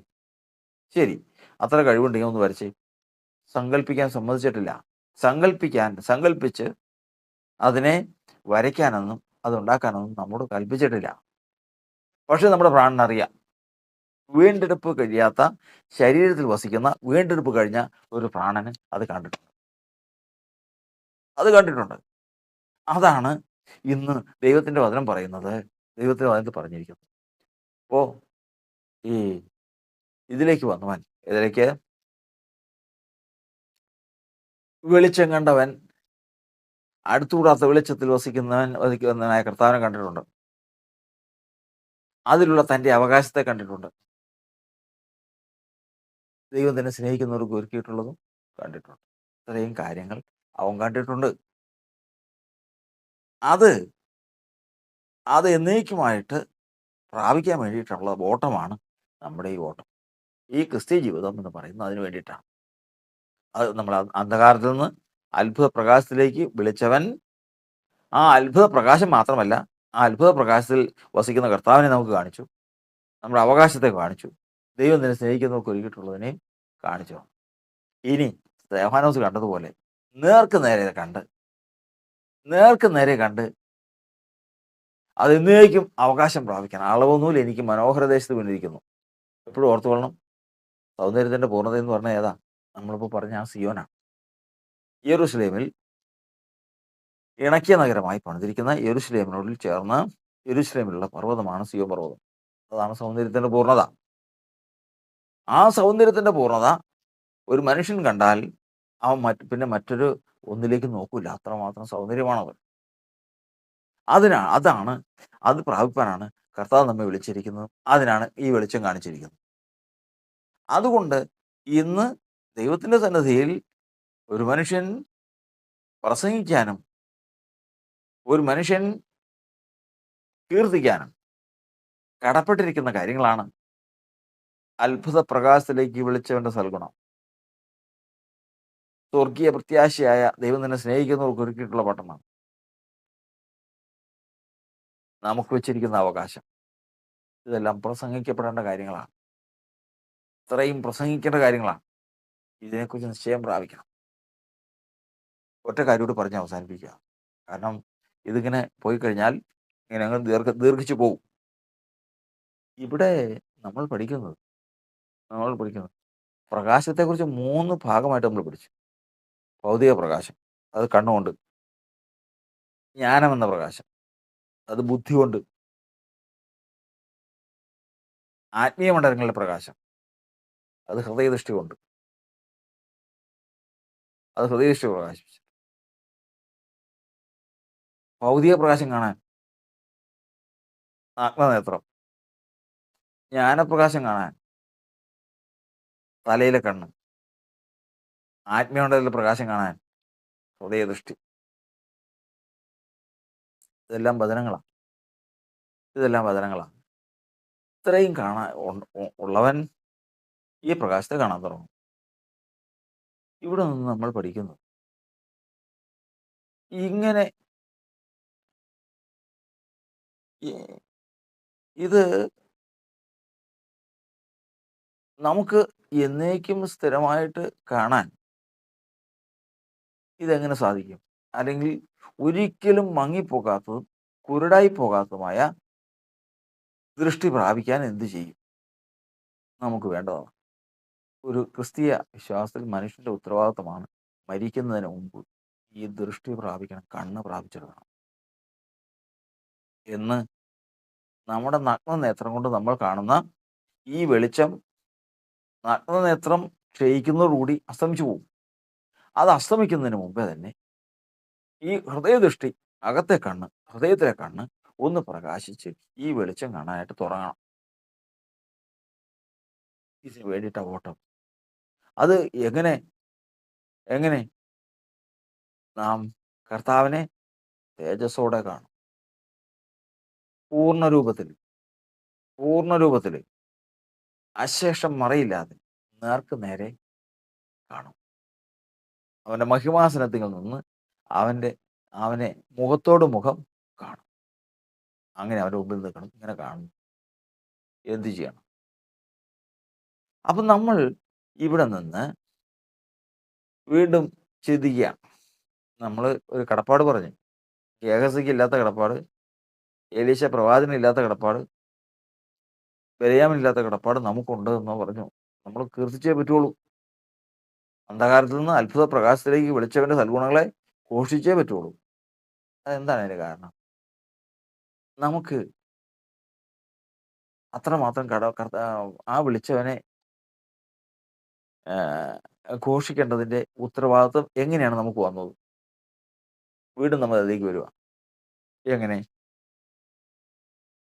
ഇപ്പൊ നമ്മൾ പറഞ്ഞ ഒരു കാര്യമുണ്ട്, 3 ദൃഷ്ടിയുടെ കാര്യമുണ്ട്.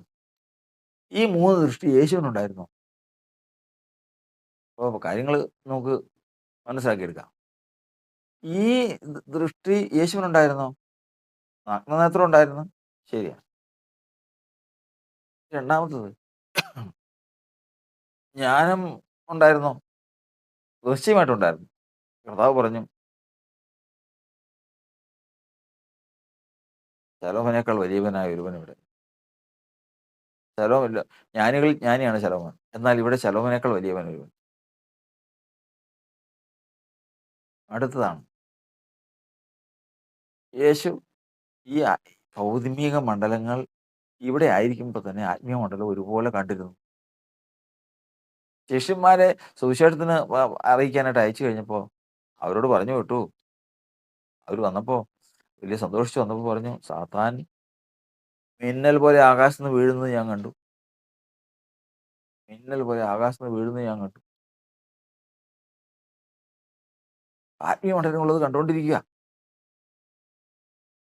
യേശു ഉയരത്തിലേക്ക് നോക്കി പ്രാർത്ഥിക്കുക. ഊഹിച്ചല്ല പ്രാർത്ഥിക്കും. അവിടെ യേശു ശുശ്രൂഷയൊക്കെ തികഞ്ഞിരിക്കുമ്പോഴേക്കും ഈ ലോകത്തിന്റെ പ്രഭു സാത്താൻ വരുക. അവ ശിഷ്യന്മാരാരും കണ്ടില്ല. ശിഷ്യന്മാരോട് പറഞ്ഞു, ഇതാ ഈ ലോകത്തിന്റെ പ്രഭു വരുന്നു. ഈ ലോകത്തിന്റെ പ്രഭു സാത്താൻ. അവൻ എന്തിനാ വരണമെന്നറിയാം. ഒന്നിൽ പരീക്ഷിക്കാൻ, അല്ലെങ്കിൽ ദൂഷണം പറയാൻ, അല്ലെങ്കിൽ അപവാദം പറയാൻ, ഏതെങ്കിലും തരത്തിലുള്ള നന്മയ്ക്ക് വരില്ലല്ലോ. വലിയ മനുഷ്യനെ ഏതെങ്കിലും കെണിയിൽ ചാടിക്കാൻ, പരീക്ഷിക്കുക, ഏതെങ്കിലും കെണിക്കല്ലാതെ അവൻ വരില്ല. യേശു വരുന്ന കഴിഞ്ഞപ്പോഴത്തേക്കും ഇവൻ വരുന്ന കണ്ട്. മറ്റവരാരും കണ്ടില്ല, ശിഷ്യന്മാരാരും കണ്ടില്ല, യേശു കണ്ട്. കാരണം ആത്മീയ മണ്ഡലങ്ങളിൽ നടക്കുന്ന കാര്യങ്ങളാണ് ഈ ഭൗമിക മണ്ഡലങ്ങളിൽ നടക്കുന്നത് പോലെ തന്നെ ആത്മീയ മണ്ഡലങ്ങളിൽ നടക്കുന്നതും യേശുവിന് കാണാം. യേശു ശിഷ്യന്മാരോട് പറഞ്ഞു, ഇതാ ഈ ലോകത്തിന്റെ പ്രഭു വരുന്നുണ്ട്, പക്ഷെ അവൻ എന്നോട് കാര്യമൊന്നുമില്ല. എൻ്റെ അടുത്ത് വന്നതിന് ശേഷം ഇങ്ങനെയാന്ന് പറയാനുള്ള അവകാശമൊന്നും അതിനില്ല. അപ്പോൾ അവൻ എന്തെങ്കിലും നമ്മുടെ അടുത്ത് വരുന്നുണ്ടെങ്കിൽ അവൻ എന്തെങ്കിലും അവകാശം പറഞ്ഞോണ്ടേ വരുള്ളൂ എന്നാ പറഞ്ഞതിന് സാരം. എൻ്റെ അടുത്ത് അവന് അവകാശം പറഞ്ഞു വരേണ്ട യാതൊരു കാര്യവും ഇല്ല എന്ന് യേശു പറയും. അപ്പൊ ഇവിടെ നമ്മൾ പഠിക്കുന്നത്, യേശു ഇതിന് കാണാമായിരുന്നു.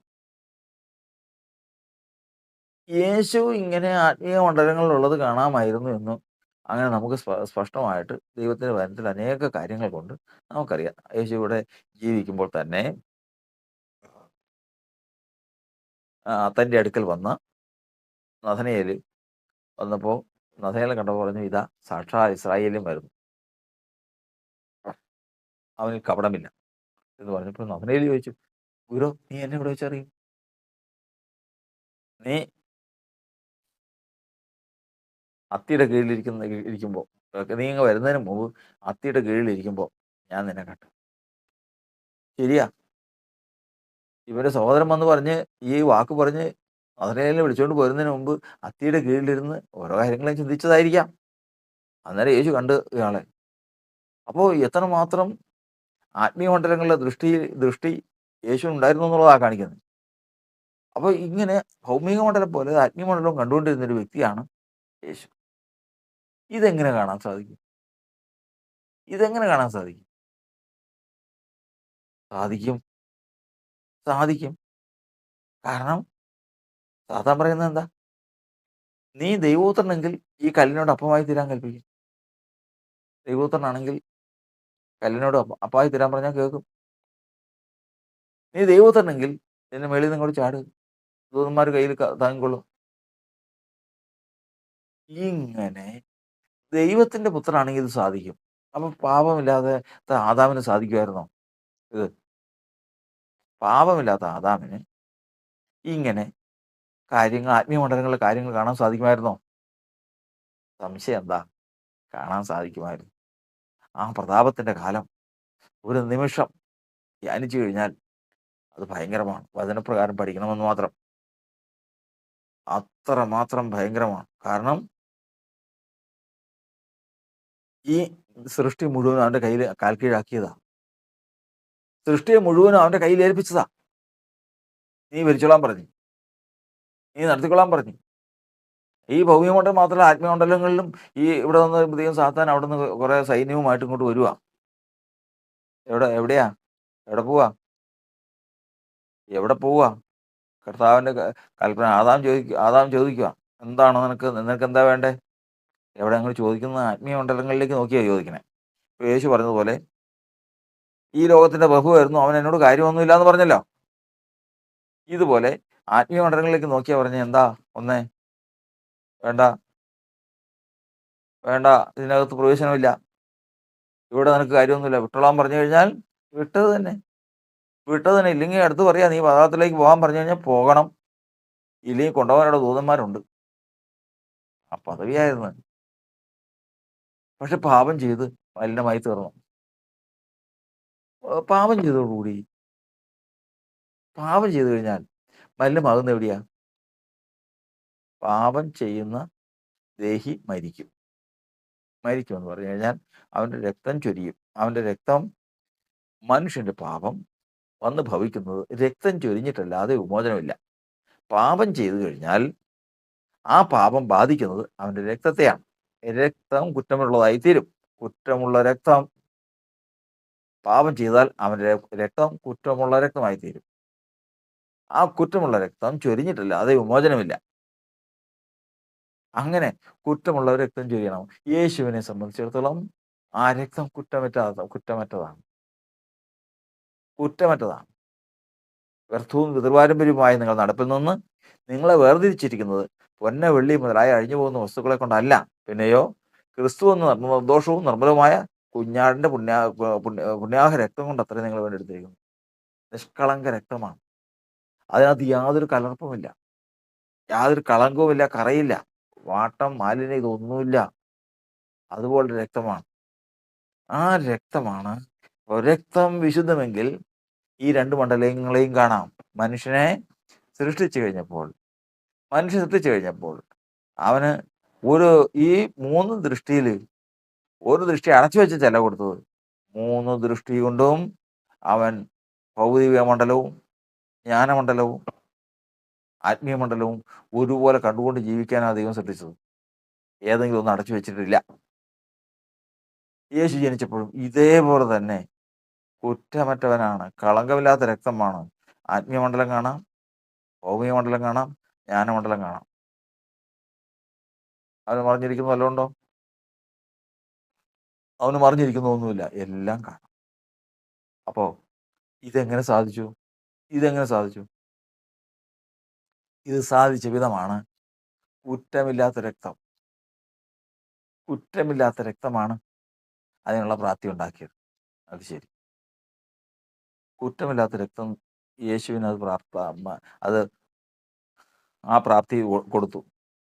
പാപം ചെയ്യുന്നതിന് മുമ്പ് ആദാമിന് ആ പ്രാപ്തി ഉണ്ടായിരുന്നു. എന്നാൽ ഇപ്പൊ നമുക്കെന്താ വേണ്ടേ? ഇപ്പൊ നമുക്ക് നമുക്ക് നമുക്ക് ആ പ്രാപ്തി വേണം. എന്ത്? ഭൗമിക മണ്ഡലം പോലെ ജ്ഞാനമണ്ഡലവും ആത്മീയ മണ്ഡലങ്ങളിലെയും കാര്യങ്ങൾ കാണാനും ഗ്രഹിക്കാനും കേൾക്കാനുമുള്ള പ്രാപ്തി വേണം. അതിനെന്താ വഴി? ഒരു വഴിയില്ല. ഒരു വഴിയില്ല. കുറ്റമറ്റ രക്തം. കുറ്റമറ്റ രക്തമല്ലാതെ മറ്റൊന്നും വഴിയില്ല. രക്തം കുറ്റമറ്റതാകണമെങ്കിൽ എന്ത് വേണം? പാപമോചനം ഭവിക്കണം. പാപമോചനം ഭവിക്കണം. അപ്പോൾ പാപമോചനം ഭവിച്ചാലോ? പാപമോചനം ഭവിച്ചാൽ ആ സമയത്ത് ആ സമയത്ത് ഈ കണ്ണ് തുറക്കും. ഏത് കണ്ണ്? ഹൃദയദൃഷ്ടി തുറക്കും. എന്ത് കാണാൻ? ആത്മീയ മണ്ഡലത്തെ കാണാൻ. പ്രാണൻ വെളിച്ചം. ആത്മീയ മണ്ഡലങ്ങളിൽ അടുത്തുപുറത്ത് വെളിച്ചത്തിൽ വസിക്കുന്നവൻ. വെളിച്ചത്തിലുള്ള നമ്മുടെ അവകാശം. ദൈവം തന്നെ സ്നേഹിക്കുന്നവർക്ക് ഒരുക്കിയിട്ടുള്ളത്. ഇതെല്ലാം കാണാൻ ഒറ്റ വഴിയേ ഉള്ളൂ. ഒറ്റ വഴിയേ ഉള്ളൂ. ഒരു കണ്ണകത്തുണ്ട്, അത് തുറക്കണം. അത് തുറക്കാൻ ഒറ്റ വഴിയേ ഉള്ളൂ. ഒറ്റ വഴിയേ ഉള്ളൂ. കളങ്കമറ്റ രക്തം വേണം. കളങ്കമറ്റ രക്തം വരാൻ ഒറ്റ വഴിയേ ഉള്ളൂ. പാപമോചനം ഭവിക്കണം. പാപമോചനം ഭവിക്കാൻ ഒറ്റ വഴിയേ ഉള്ളൂ. അവൻ്റെ നാമത്തിൽ പാപമോചനവും മാനസാന്തരവും ഭൂലോകത്തിലൊക്കെയും പ്രസംഗിക്കപ്പെടണം. അവൻ്റെ നാമം ക്രിസ്തു യേശുവിനെ കൈക്കൊണ്ട് അവൻ്റെ നാമത്തിൽ വിശ്വസിക്കുന്നവർക്ക് ദൈവമക്കളാകാൻ അധികാരം കൊടുത്തു. അവൻ്റെ നാമത്തിൽ നിങ്ങൾക്ക് പാപങ്ങൾ മോചിച്ചിരിക്കയാൽ നിങ്ങൾക്ക് എഴുതുന്നു. ക്രിസ്തു യേശുവിൻ്റെ നാമം പാപങ്ങളെ മോചിക്കാൻ പര്യാപ്തമാണ്. അപ്പോൾ ഞാൻ ഈ വെളിച്ചം താൽക്കാലികമായിട്ടല്ല, സ്ഥിരമായിട്ട് എനിക്ക് കണ്ണോടുകൂടി കാണാൻ, അല്ലെങ്കിൽ എൻ്റെ പ്രാണൻ കണ്ണ് ലഭിക്കാൻ, കാഴ്ച വെളിച്ചം ലഭിക്കാൻ അല്ല, കണ്ണ് ലഭിച്ച് വെളിച്ചം കാണാൻ. കണ്ണ് ലഭിച്ച് വെളിച്ചം കാണാൻ. ഹൃദയദൃഷ്ടി പ്രകാശിച്ച് വെളിച്ചം കണ്ട അതിനുശേഷം അത് തീർന്നു. അതുപോലെ ഗേഹസിയെ പോലെയല്ല, ബലിയാമിനെ പോലെയല്ല, പഴയ വിശുദ്ധന്മാരെ പോലെയല്ല. പിന്നെയോ കണ്ണ് വേണം എനിക്ക്. കണ്ണ് എന്ത് കാണാൻ? വെളിച്ചം കാണാൻ. ഏത് വെളിച്ചം? ആത്മീയ മണ്ഡലങ്ങളിലെ വെളിച്ചം. അതിനകത്ത് എന്തൊക്കെയുണ്ട്? ആ വെളിച്ചത്തിൽ ഒരാൾ വസിക്കുന്നുണ്ട്. ആ വെളിച്ചത്തിൽ നമ്മുടെ അവകാശമുണ്ട്. ആ വെളിച്ചത്തിൽ ദൈവം തന്നെ സ്നേഹിക്കുന്നവർക്ക് ഒരുക്കിയിട്ടുള്ളതിനെ വെച്ചിട്ടുണ്ട്. ഇത്രയും കാര്യങ്ങൾ കാണാം. അതിന് എനിക്ക് ദൃഷ്ടി ലഭിക്കണം. ആ ദൃഷ്ടി ലഭിക്കണമെങ്കിൽ പാപമോചനം വേണം. പാപമോചനം വേണം. അല്ലാത്തത് ആരും വെളിച്ചം കണ്ടിട്ടില്ല. മത്സരിച്ചിട്ട് കാര്യമുണ്ടോ? നമ്മൾ പറയുന്നത് വേറൊന്നിലേക്ക് തിരിച്ചു പോയിട്ട് വല്ല കാര്യമുണ്ടോ? ഒരു കാര്യമില്ല. അവൻ്റെ നാമത്തിൽ പാപമോചനം ഭവിക്കാത്ത ഒരാൾക്കും ഈ കണ്ണ് ലഭിച്ചിട്ടില്ല. വെളിച്ചം ലഭിച്ചിട്ടുണ്ട്, അത് വേറെ കാര്യം. ഗേഹസിക്ക് ലഭിച്ചതുപോലെ, ബലിയാമിന് ലഭിച്ചതുപോലെ ഇന്ന് അനേക സഭകളിലും അനേക കൂട്ടായ്മകളിലും പ്രാർത്ഥിച്ച് ജാഗരിച്ച് നിലവിളിച്ച് കഴിയുമ്പോൾ, ദൈവത്തിൻ്റെ വചനം കേട്ട് കഴിയുമ്പോൾ, ദൈവം തൻ്റെ ആത്മാവിനെ അയക്കുന്നു. ആ ആത്മാവിൽ നിറഞ്ഞു കഴിയുമ്പോൾ അവർ പലതും കാണുന്നു, സന്തോഷിക്കുന്നു. മറ്റ് ധാന്യവും വീഞ്ഞും എണ്ണയും ഒക്കെ കിട്ടിയതിനേക്കാൾ അധികം സന്തോഷം ഉള്ളിൽ വരുന്നു. വെളിച്ചം കണ്ടിട്ട് കണ്ണ് കിട്ടിയിട്ടില്ല, ദൃഷ്ടി കിട്ടിയിട്ടില്ല. ദൃഷ്ടി കിട്ടാൻ ഒറ്റ വഴിയേ ഉള്ളൂ, പാപമോചനം. പാപമോചനം ഒറ്റ വഴിയേ ഉള്ളൂ, ക്രിസ്തുയേശുവിൻ്റെ രക്തം. ക്രിസ്തുയേശുവിൻ്റെ രക്തം അടങ്ങിയിരിക്കുന്നത് ഒറ്റ കാര്യത്തിലേ ഉള്ളൂ, അവൻ്റെ നാമത്തിൽ. അവൻ്റെ നാമത്തിൽ പാപമോചനം പ്രാപിക്കാത്ത ഒരാൾക്കും എന്നേക്കും ആ വെളിച്ചം കാണുമെന്ന കാണണം. ദൃഷ്ടി ലഭിച്ചിട്ടില്ല എന്ന് ദൈവത്തിൻ്റെ വചനം പറയുന്നു. നമ്മൾ ചിന്തിക്കേണ്ടത് ഇതാണ്. പാപമോചനം പ്രാപിക്കുമ്പോൾ തന്നെയാണോ ഈ വെളിച്ചം കാണുന്നത്? ആണോ? യോബിന്റെ പുസ്തകം നമുക്കൊന്ന് വായിക്കാം. യോബിന്റെ പുസ്തകം 33 അധ്യായത്തിന്റെ 23 മുതലുള്ള വാക്യങ്ങൾ വായിക്കുമ്പോൾ, മനുഷ്യനോട് അവന്റെ ധർമ്മം അറിയിക്കേണ്ടതിന് ആയിരത്തിലൊരുത്തനായി മധ്യസ്ഥനായൊരു ദൂതൻ അവന് വേണ്ടി ഉണ്ടെന്ന് വരികിൽ, അവൻ അവങ്കൽ കൃപ വിചാരിച്ച് കുഴിയിൽ ഇറങ്ങാതെ വണ്ണം അവനെ രക്ഷിക്കണമേ, ഞാനൊരു മറുവില കണ്ടിരിക്കുന്നു എന്ന് പറയും. അപ്പോൾ അവന്റെ ദേഹം യൗവന ചൈതന്യത്താൽ പുഷ്ടിവെക്കും. അവൻ പ്രായത്തിലേക്ക് തിരിഞ്ഞു വരും. അവൻ ദൈവത്തോട് പ്രാർത്ഥിക്കും. അവൻ അവങ്കൽ പ്രസാദിക്കും. തിരുമുഖത്തെ അവൻ സന്തോഷത്തോടെ കാണും. അവൻ മനുഷ്യന് അവന്റെ നീതിയെ പകരം കൊടുക്കും. അവൻ മനുഷ്യന്റെ മുമ്പിൽ പാടി പറയുന്നത്, ഞാൻ പാപം ചെയ്തത് നേരായുള്ളത് മറിച്ചു കളഞ്ഞു, അതിന് എന്നോട് പകരം ചെയ്തിട്ടില്ല.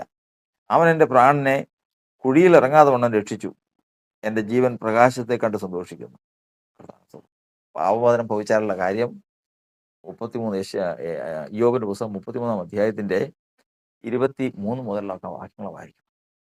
ആ മോചനം അങ്ങ് പ്രാപിച്ചു കഴിയുമ്പോഴത്തേക്കും, ഇപ്പോൾ എൻ്റെ ജീവൻ പ്രകാശത്തെ കാണും. ഇപ്പോൾ എൻ്റെ ജീവൻ പ്രകാശത്തെ കാണും. കർത്താവിന്റെ മുഖത്തെ കാണുന്നു. കേട്ടല്ലോ. ബാല്യപ്രായത്തിലേക്ക് തിരിഞ്ഞാലും തിരുമുഖത്തെ അവൻ സന്തോഷത്തോടെ കാണും. ആ മുഖത്തെ സന്തോഷത്തോടെ കാണും. വെളിച്ചം കാണും, മുഖത്ത് സന്തോഷത്തോടെ കാണും. കൊലോസ്യ ലേഖനത്തിൽ എഴുതിയിരിക്കുന്നത്, കൊലോസ്യ ലേഖനം 1 അധ്യായത്തിന്റെ 12 വാക്യത്തിൽ, വിശുദ്ധന്മാർക്ക് വെളിച്ചത്തിലുള്ള അവകാശത്തിനായി നമ്മെ പ്രാപ്തരാക്കുകയും നമ്മെ ഇരുട്ടിന്റെ അധികാരത്തിൽ നിന്ന് വിടുവിച്ച് തന്റെ സ്നേഹസ്വരൂപനായ പുത്രന്റെ രാജ്യത്തിലാക്കി വയ്ക്കുകയും ചെയ്തവനായ പിതാവിന് സന്തോഷത്തോടെ സ്തോത്രം ചെയ്യുന്നവരാകണം എന്ന് അപേക്ഷിക്കുന്നു. വിശുദ്ധന്മാർക്ക് വെളിച്ചത്തിലുള്ള അവകാശം നമ്മൾ കാണുന്ന കാര്യങ്ങളാ. ഈ വെളിച്ചം കണ്ടാൽ, ഈ കണ്ണ് കിട്ടിക്കഴിഞ്ഞാൽ, പാപമോചനത്താൽ ആ ദൃഷ്ടി കിട്ടിക്കഴിഞ്ഞാൽ വെളിച്ചം കാണുന്നു. വെളിച്ചത്തിൽ നമ്മുടെ കർത്താവിനെ കാണും, നമ്മുടെ അവകാശത്തെ കാണും, ദൈവത്തിനെ സ്നേഹിക്കുന്നവർക്ക് ഒരുക്കിയിട്ടുള്ളതിനെ കാണും. കാര്യം എങ്ങനെ പാപമോചനം ഭവിക്കണം? എന്തിന്? എന്നാൽ രക്തം നിഷ്കളങ്കമാകണം. പാപമോചനം ഭവിക്കണമെങ്കിൽ അവന്റെ നാമത്തിലേ പാപമോചനമുള്ളൂ. കാരണം ദൈവപുത്രനായ ക്രിസ്തു, യേശു ദൈവത്തിന്റെ പുത്രനായ ക്രിസ്തു എന്ന് നിങ്ങൾ വിശ്വസിക്കേണ്ടതിനും വിശ്വസിച്ചിട്ട് അവന്റെ നാമത്തിൽ നിങ്ങൾക്ക് ജീവൻ ഉണ്ടാകേണ്ടതിനും എഴുതിയിരിക്കുന്നു. അവന്റെ നാമത്തിലാണ് ഈ രക്തം. അവന്റെ നാമം വിളിക്കപ്പെടുമ്പോഴാണ് ഈ രക്തം തെളിക്കുന്നത്. അവന്റെ നാമത്തിലാണ് പാപമോചനം. അവന്റെ ആത്മാവിനാലും അവന്റെ നാമത്തിലുമാണ് പാപങ്ങളെ കഴുകുന്നത്. അങ്ങനെയുള്ളവരെ ഇതാ ദൃഷ്ടി പ്രാപിച്ച് ഓരോ ദിവസവും അവ്യക്തത നീങ്ങി വ്യക്തമായിട്ട് ഉടയവനെ കണ്ട് അതിന്റെ പൂർണ്ണ രൂപത്തിൽ അവന്റെ മുഖത്തെ പൂർണ്ണ തേജസ്സോടെ കാണുന്ന ആ ദിവസത്തിലേക്ക് അടുത്തുകൊണ്ടിരിക്കും. ദൈവത്തിന്റെ ആത്മാവ് നമ്മെ ഓർപ്പിക്കുന്നത്. മറ്റ് പഴയ നിയമത്തിൽ ഹാബേലിനും അബ്രഹാമിനും ഇസ്ഹാക്കിനും യാക്കോബിനും ദാവീദിനും ശലോമോനും സ്ത്രീകളിൽ നിന്ന് ജനിച്ചവരിൽ ഏറ്റവും വലിയവനെന്ന് നമ്മൾ പഠിക്കുന്ന യോഹന്നാൻ സ്നാപകന് പോലും ഇല്ലാത്ത കടപ്പാട് നമുക്കുണ്ട്. ആ കടപ്പാട് എന്നറിയാമോ? അവർക്കാർക്കും ലഭിക്കാത്ത ഒരു കണ്ണ്, എന്നേക്കും വെളിച്ചം കാണാൻ, ആ വെളിച്ചത്തിൽ നമ്മുടെ കർത്താവിനെ കാണാൻ, ആ വെളിച്ചത്തിൽ നമ്മുടെ അവകാശത്തെ കാണാൻ, ആ വെളിച്ചത്തിൽ ദൈവം നിന്നെ സ്നേഹിക്കുന്നവർക്ക് ഒരുക്കിയിട്ടുള്ളത് കാണാൻ കൃപ ലഭിച്ചവരാണ് പുതിയ നിയമവിശ്വാസികൾ. അവരുടെ ഉത്തരവാദിത്തമാണ് അത്ഭുത പ്രകാശത്തിലേക്ക് വിളിച്ചവരുടെ സൽഗുണങ്ങളെ ഘോഷിക്കുക. നമുക്ക് ഘോഷിക്കാം. ദൈവം നമ്മെ അനുഗ്രഹിക്കുമാറാകട്ടെ.